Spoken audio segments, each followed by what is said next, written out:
Praise the lord. ప్రభువైన యేసు నామములో అందరికీ వందనములు.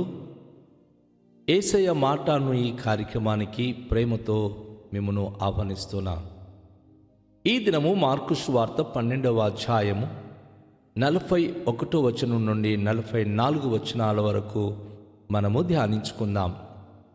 ఆయన కానుక పెట్టే ఎదుట కూర్చుండి జనసమూహము ఆ కానుక పెట్టెలో డబ్బులు వేయుట చూచుచుండెను. ధనవంతులైన వారనేకులు అందులో విశేషముగా సొమ్ము వేయుచుండిరి.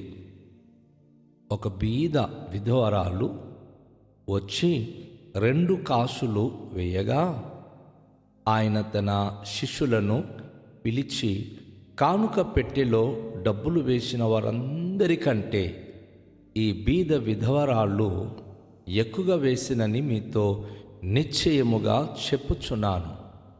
వారందరూ తమకు కలిగిన సమృద్ధిలో నుండి వేసిరి గాని ఈమె తన లేమిలో తనకు కలిగినదంతయు అనగా తన జీవనమంతయు వేసినని చెప్పెను. ప్రియ దేవునికి బిడ్డలారా, ఈ ఉదయకాల సమయంలో దాతృత్వం విషయంలో మనం ఏ రీతిగా ప్రభుకు ఇయ్యవలెను అనే అద్భుతమైన అంశాన్ని ప్రభు మనకు నేర్పిస్తూ ఉన్నాడు. ఒకరోజు యేసు ప్రభువారు కానుకల పెట్టి దగ్గర కూర్చుండి ఉన్నాడు. సమాజ మందిరంలో ఆయన కూర్చున్నప్పుడు అనేక మంది కానుకలు వేయడానికి ఆ కానుకలు పెట్టి దగ్గరికి వచ్చి చాలామంది వారి యొక్క సామర్థ్యతను బట్టి కానుకలను అందులో వేస్తూ వెళుతున్నారు. ఈరోజు సమాజంలో ఎలా ఉంటుందంటే, ఎవరైతే ఎక్కువ అమౌంట్ ఇస్తున్నారో సమాజంలో ఆటోమేటికల్గా వారికి గౌరవం పెరుగుతుంది. సమాజంలో కానీ సంఘములో కానీ ఆ కుటుంబాలు లేక వ్యక్తులకు ఒక ఆధిక్యత అంటూ ఉంటుంది. అయితే ఆ దినాల్లో కూడా యేసు ప్రభువారు ధనవంతులైన వారు అనేకులు విశేషంగా వారి యొక్క కలిమి కొలది సొమ్ము వేస్తున్నప్పుడు యేసు ప్రభువారు అవన్నీ గమనిస్తూ ఉన్నారు. వారికి కలిగిన సమృద్ధిలో నుండి ఆ రోజుల్లో ధనవంతులకున్న రాబడి, పంటలో వారు 10వ వంతు ఇచ్చేవారు, తోట వృక్ష ఫలాలలో వారు 10వ వంతు ఇచ్చేవారు, గొర్రె మేకల మందల నుంచి వారు 10వ వంతు ఇచ్చేవారు. అన్ని విషయాల్లో వారు దేవుని దగ్గరికి తమ కానుకలు తెచ్చి దేవునికి అర్పించడం అనేది జరిగేవి. ఎందుకంటే వారు కలిమి కొలది, వారి రాబడి కొలది వారు దేవునికి అర్పణలు అర్పించేవారు, 10వ వంతు ఇచ్చేవారు. అది మందిరమందు సేవ చేస్తున్న సేవకులకు, సమాజ మందిరము నడిపిస్తున్నటువంటి దైవ జనులకు అది సంబంధించిన డబ్బులు. ఈరోజు చర్చెస్లో మనం చూస్తూ ఉన్నాం, కానుకలు పెట్టెలో గనక మన 10వ వంతు ఇస్తే, నమ్మకంగా మనం గనక డబ్బులు వేస్తే సేవకులు తినేస్తున్నారని చెప్పి కానుకలు వేయడమే మానేస్తున్నారు. ఈరోజు ఒక అద్భుతమైన మాట ప్రభు మనకు నేర్పిస్తున్నారు. అనేక మంది ధనవంతులైన వారు అందులో తమ సామర్థ్యం కొలది వారు సొమ్ము వేస్తుంటే, ఒక బీద విధవరాలు మాత్రం తన దగ్గర ఉన్న 2 కాసులు పట్టుకొని వచ్చి కానుకలు పెట్టెలో ఆమె వేయడం యేసు ప్రభువారు చూస్తున్నారు. ధనవంతులు తమ సమృద్ధిత నుండి వారు సొమ్ము వేస్తుంటే, పేద విధవరాలు మాత్రం తన చంచి దులిపినప్పుడు, ఆ రోజు దేవుని సమాజ మందిరానికి వెళ్ళినప్పుడు 2 కాసులు మాత్రమే తన ఇంట తనకు దొరికింది. ఆ 2 కాసులు మాత్రమే పట్టుకొని వచ్చి ఆ కానుకల పెట్టిలో ఆమె వేసినప్పుడు యేసు ప్రభువారు తనను చూస్తున్నారు. ఆ 2 కాసులు తప్ప తన దగ్గర మరి ఏమీ లేదు. ఆమె వేసినప్పుడు తనకు తను సిగ్గుపడిపోతుంది. ఎందుకంటే తన ముందర కానుకలు వేస్తున్నటువంటి ధనవంతులైన వారు తమ సమృద్ధితి నుండి వారు సొమ్ము వేస్తున్నారు.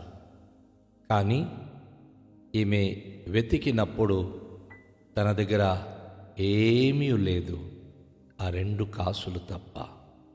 ఆ దినానికి ఆ 2 కాసులే తన జీవనాన్ని కొనసాగించడానికి ఉంది. కనుక అది వేసిన వెంటనే యేసు ప్రభువారు తన శిష్యులకు దగ్గరికి పిలిచాడు. యేసు ప్రభు తన దగ్గరకు పిలిచి ఆయన అంటున్నాడు, ఈ బీద విధవరాలు ఎక్కువగా వేసింది. అందరికంటే, ఈ డబ్బులు వేసిన వాళ్ళందరికంటే ఈరోజు అందరికంటే ఎక్కువ కానుక వేసింది ఎవరు తెలుసా? ఈ బీద విధవరాలు అన్న వెంటనే అంతమంది ఆశ్చర్యపడి చూస్తున్నారు. అరే, ఆమెకు మురికి బట్టలు వేసుకొని పేద స్థితిలో ఆ పెట్టెలో వేసినప్పుడు టింగుమని సౌండ్ వచ్చింది. సాధారణంగా సౌండ్లెస్ కానుకలు ఎవరంటే ధనవంతులైన వారు. కాగితాలు వేస్తారు కదా, నోట్లు వేసినప్పుడు సౌండ్ రాదు. కానీ పేద విధవరాలు 2 కాసులు వేసినప్పుడు పెట్టెలో సౌండ్ వచ్చింది. యేసు ప్రభువారు అది చూచి అందరికంటే ఎక్కువగా ఈమె వేసింది అన్నప్పుడు ఆశ్చర్యంగా అందరూ చూస్తున్నారు. యేసు ప్రభువారు అంటారు, ఇప్పుడు వరకు కానుకలు వేసిన వారందరూ వారికి కలిగిన సమృద్ధిలో నుండి వారు వేశారు, కానీ ఈమె తన లేమిలో తనకు కలిగినదంతయు అనగా తన జీవనమంతయు వేసినని చెప్పెను. ఈరోజు ఆ 2 కాసులు తప్ప తన జీవనాన్ని కొనసాగించడానికి ఏమీ లేదు. ఆమె ఒకవేళ కూలికి వెళితే, పని చేయడానికి వెళ్తే, మరుసటి రోజు విశ్రాంతి దినం పని ఉండదు కదా, మరుసటి రోజు పనికి వెళ్తే తనకు మరలా జీతము దొరుకుతుంది. కానీ ఈరోజు తన దగ్గర ఉన్నటువంటి 2 కాసులు దేవుని మందిరములో ఉన్న కానుకల పెట్టెలో వేసింది. చాలామంది డబ్బులు ఉన్నప్పుడు కూడాను ఈరోజు ఎంత స్థితిగతులకు మారిపోయారంటే, జోబులో చేయి పెట్టి ఆ లోపల వెతుకుతూ ఉంటారు. రూపాయి బిల్ల ఎక్కడుందో, 2 రూపాయల బిల్ల ఎక్కడుందో, పైన అంత పెద్ద కాగితాలే చేతికి తగులుతుంది. పర్సులో అన్ని పెద్ద పెద్ద కాగితాలే కనిపిస్తుంది. పర్సులో కిందకున్నటువంటి 5 రూపాయల బిల్ల కానీ 2 రూపాయల బిల్ల కానీ ఉంటే అది వేద్దామని చెప్పి దుస్థితికి దిగజారిపోయిన వారు లేకపోలేదు. ఈ వారం అంతను కష్టపడినప్పుడు కొన్ని వేల రూపాయలు దేవునికి ఇస్తున్నాడు. అందులో నువ్వు దేవునికి కానుకలుగా అర్పిస్తున్నావా? చాలామంది కానుకలు ఇచ్చినప్పుడు ఇంటి నుండి కానుకలు పట్టుకొని రారు. గబగబా వచ్చి చర్చిలో ప్రక్కనే కూర్చున్న వారికి అడుగుతారు, చిల్లరుందా? 1 రూపాయి ఇవ్వవా? 5 రూపాయలు ఇవ్వవా? 10 రూపాయలు ఇవ్వవా? తర్వాత నీకు ఇస్తానని చెప్పి వారికి అడిగేసి కానుకలు ఇస్తారు. ఇది దేవునికి నచ్చని గుణము. వారికి ఉన్నాయి, సమృద్ధిగా ఉన్నాయి, సమృద్ధిగా ప్రతిరోజు సంపాదిస్తున్నారు. కానీ దేవునికి ఇచ్చే విషయంలో చేతులు వెనక్కి లాగుతున్నారు. దేవుడు ఉత్సాహంగా ఇచ్చు వారికి దీవిస్తాడు. సణుగు కొనక విసుకక ఎవరైతే ఉత్సాహంగా ఇస్తారో దేవుడు కూడా వారికి ఉత్సాహంగా దీవిస్తాడు. మీరు ఆలోచించారా? ఎంత సంపాదించినా ఈరోజు మన దగ్గర ఎప్పటికీ కొరతయే కనిపిస్తుంది, ఎప్పుడు కొదువే కనిపిస్తుంది. దేవునికి ఇచ్చే విషయంలో మనం ఉరుచ చేపెడతాం. దేవునికి అడిగే విషయంలో మాత్రం 2 చేతులు చాచి సమృద్ధిగా ఇచ్చే ప్రభు అంటాం. అది తప్పు. నువ్వు ఎంత విత్తుతావో అంతే పంట కోస్తావు. దేవునికి నువ్వు నమ్మకంగా ఎంత ఇస్తావో దేవునికి అంత దీవిస్తాడు. అందుకే పేద విధవరాలకు ప్రభు అంటున్నాడు, ఈమె తన జీవనమంతయో ఈ దినము వేసేసింది. అవును, దేవుని మహిమ కొరకు ఆమె అర్పించిన అర్పణ తన జీవనము, అంత మించి మరి ఏమీ లేదు. తనకున్నవే ఇచ్చేసింది. దేవుని బిడ్డ, యేసయ్య మాట వింటున్న నీవు దేవుని కొరకు అట్టి త్యాగపూరితమైన సమర్పణ కలిగి ఉన్నావా? దేవునికి ఇచ్చే విషయంలో నువ్వు నీ చేత అయినంత వరకు ప్రభుకు ఇవ్వగలవా?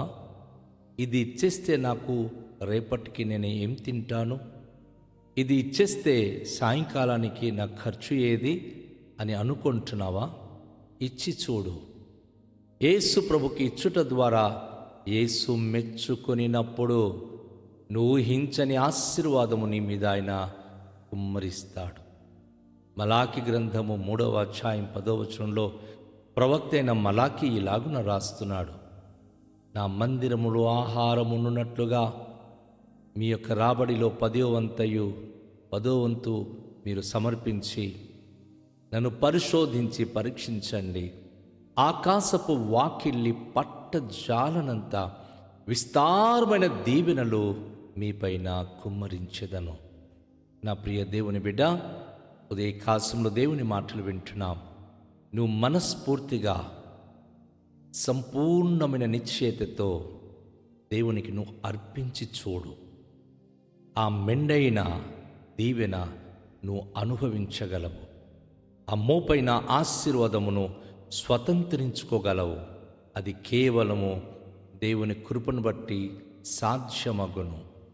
నా దేవునికి ప్రియ బిడ్డలారా, ఈ సమయంలో దేవుని మాటలు వింటున్నాం. దేవుడు మహిమస్వరూపుడు, ఆయన జీవము కలిగిన వాడు, ప్రతి అంతరంగము నెరిగినవాడు.